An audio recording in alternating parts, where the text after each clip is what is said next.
Alright, তো আজি আমি আলোচনা কৰিম অনুশীলনী 4.2ৰ 1 নম্বৰ আৰু 2 নম্বৰ বিষয়ে কৰা হৈছিলে। আমি আজি এতিয়া কৰিম 3 নম্বৰ।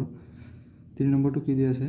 3 নম্বৰটো দিয়া আছিলে যে √2x² plus √7x plus 5 √2 = 0। 3 number এইটো কি কৈছে? 3, 4 এইবিলাক আমি কি উৎপাদক পদ্ধতিৰে সমাধান উলিয়াব দিছে।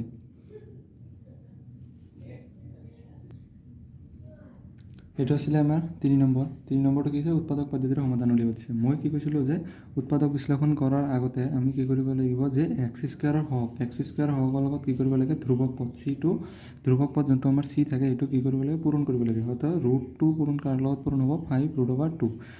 কেনেকৈ পূৰণ কৰিব লাগিব এইটো? √2 × 5 √2। তেনেহ'লে আমাৰ কি হ'ব? √2² × 5 স্কুৱাৰ ৰুট কি হ'ব? কেঞ্চেল হ'ব। ইয়াতে হ'ব 2 × 5, তাৰমানে কিমান হ'ব?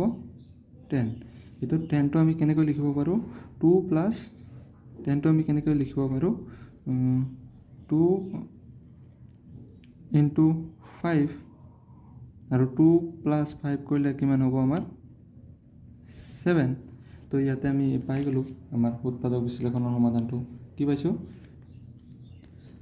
√2x plus 2x plus 5x plus 5 √2 = 0। ইয়াতে চোৱা, এতিয়া 2 আৰু 5 মাল্টিপ্লাই কৰিলে কিমান আহিব? 2 আৰু 5 10। আমাৰ কিমান পাইছিলোঁ?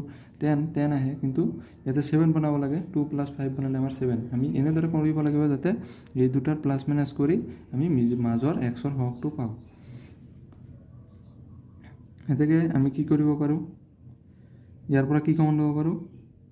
xটো কমন ল'ব পাৰোঁ। xটো কমন ল'লে ইয়াতে কি থাকিব? ব্ৰেকেটত √2, ইয়াতে আছিলে x²। xটো কমন ল'লে √2x প্লাছ ইয়াতে কিমান থাকিব? 2। এইফালে আমি কি কমন ল'ব পাৰোঁ? 5টো কমন ল'ব পাৰোঁ। 5টো কমন ল'লে ইয়াতে কিমান থাকিব? x plus √2। ইয়াতে আমি আৰু এটা বস্তু কমন ল'ব পাৰোঁ। কি কমন ল'ব পাৰোঁ? এইটো আমাৰ মিলা নাই, তাৰ কাৰণে আমি কি কৰোঁ?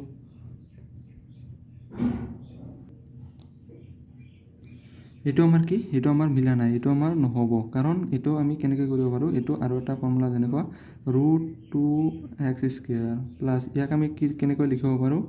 √2 × √2x প্লাছ 5x প্লাছ 5 √2 = কিমান আছিলে? 0। এইখিনিতো আমাৰ বেলেগৰ আছিলে। তো ইয়াতে আমি এতিয়া কি কমন ল'ব পাৰোঁ? √2 কমন ল'ব পাৰোঁ। √2x কমন ল'ব পাৰোঁ। ইয়াতে কি থাকিব? x প্লাছ ইয়াতে কি থাকিব? √2। আৰু এইফালে কি কমন ল'ব? প্লাছ 5 কমন ল'ব পাৰোঁ। 5 কমন ল'লে ইয়াতে কি থাকিব?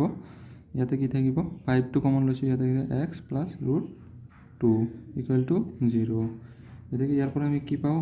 x plus √2 or √2x plus 5 = 0। ইয়াত হয় x plus √2 = 0 or √2x plus 5 = 0। এইটো আমাৰ কি হ'ব? x = -√2 or কি হ'ব?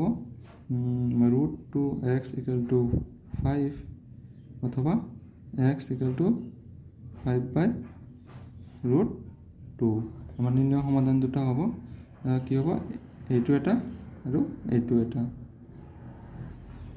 ইয়াৰ লগত কি আহিব? এটা মাইনাছটো ইয়াতে আহিব। ঠিক আছে, কাৰণ প্লাছটো এইফালে গ'লে কি হ'ব? আমাৰ মাইনাছ। এতেকে নিৰ্ণয় সমাধান দুটা।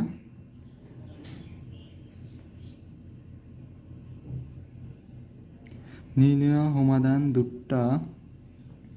দুটা হ'ব কিমান? -√2 আৰু -5/√2। আচ্ছা, তাৰপিছত আমাৰ কি আছিলে? তাৰপিছত আমাৰ 4 নম্বৰটো কি আছিলে? 2x² minus x plus 1/8 equal to 0। মই কি কৈছিলোঁ, এক্স স্কুৱেৰৰ হওক আৰু ধ্ৰুৱক পদ কি কৰে পূৰণ কৰিব লাগে। এক্স স্কুৱেৰৰ হওক আৰু ধ্ৰুৱক পদ পূৰণ কৰিলে চোৱা ইয়াতে কি আহিব, ভগ্নাংশত আহিব। তাৰ কাৰণে ভগ্নাংশটো নাহিবৰ কাৰণে আমি কি কৰিব লাগিব, ফাৰ্ষ্ট লসাগু ল'ব লাগিব। ইয়াতে যদি আমি কি কৰোঁ 8ৰ লসাগু লওঁ, 8ৰ লসাগু ল'লে কিমান যাব, 2 8ৰ মাজত কেইবাৰ যাব, 2 8ৰ মাজত যাব 4 বাৰ। তেনেহ'লে 4 2 কিমান হ'ব, 8x স্কুৱেৰ। ঠিক আছে। আচ্ছা, ইয়াৰ তলত মনে মনে এটা কিমান আছে 1, ইয়াৰ তলত মনে মনে কিমান আছে 1 থকাৰ কাৰণে 1 8ৰ মাজত কিমান যাব 8 বাৰ। 8 × 2 কিমান হ'ব 16 বাৰ। ইয়াতে ভুল হৈছে, 16x স্কুৱেৰ মাইনাছ 1 8ৰ মাজত যাব 8 বাৰ, 8ৰ আৰু 1 পূৰণ কৰিলে কিমান হ'ব -8x, আৰু এইফালে 8 8ৰ মাজত একবাৰ 1 × 1 কিমান হ'ব 1 + 1 = 0। ইয়াতে চোৱা 8টো হৰণ হৈ আছে, এইফালে ক'লে কি হ'ব পূৰণ। তো 16x স্কুৱেৰ মাইনাছ 8x + 1 = 0 × 8 কিমান হ'ব 0।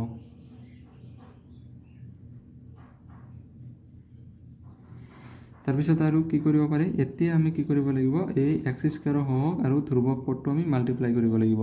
যেনেকৈ আমি কি কৰিম 16 × 1 কৰিম, কিমান হ'ব 16। এতিয়া 16টো আমি কি কৰিম ফেক্টৰ কৰিম। 16টো ফেক্টৰাইজ কেনেদৰে কৰিব পাৰোঁ, 2 16ৰ মাজত কেইবাৰ যায় 8 বাৰ, 2 8ৰ মাজত কেইবাৰ যাব 4 বাৰ, 2 4ৰ মাজত কেইবাৰ যাব 2 বাৰ। তেনেহ'লে কিমান আহিব 2 × 2 × 2 × 2, 4টা 2 আছে, 4টা 2ৰ পৰা আমি কি কৰিব লাগে 8 বনাব লাগে। যদি আমি 2 × 2 4 কৰোঁ, 4 2 × 2 কিমান হ'ব 4, এই দুটা প্লাছ কৰি দিলে কিমান হ'ব আমাৰ 8 হৈ যাব, হয়নে।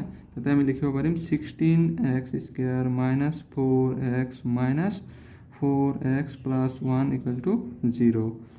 ইয়াৰ পৰা আমি কি কমন ল'ব পাৰোঁ 4xটো কমন ল'ব পাৰোঁ। 4x কমন ল'লে কিমান থাকিব 4x, 4 × 4 16, x × x square minus কিমান থাকিব 4x কমন লৈছোঁ কাৰণ ইয়াতে কিমান থাকিব 1, মাইনাছ যদি 4xটো কমন লোৱা হয় ইয়াতে কিমান থাকিব, সৰি 4x নহয় -1 কমন ল'লে ইয়াতে কিমান থাকিব 4x - 1, কাৰণ মাইনাছ মাইনাছে কি আহিব প্লাছ = 0।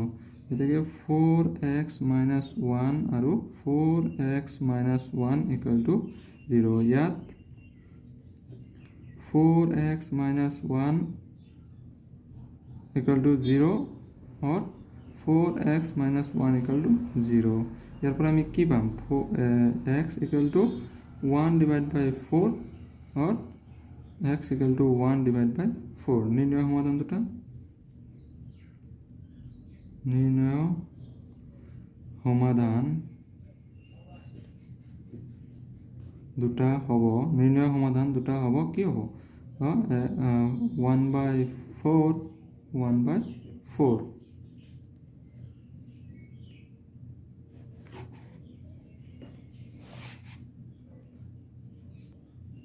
ইয়াতে কিমান আহিব x = 1/4 और x = 1/4। নিৰ্ণয় সমাধান দুটা কি হ'ব 1/4 और 1/4।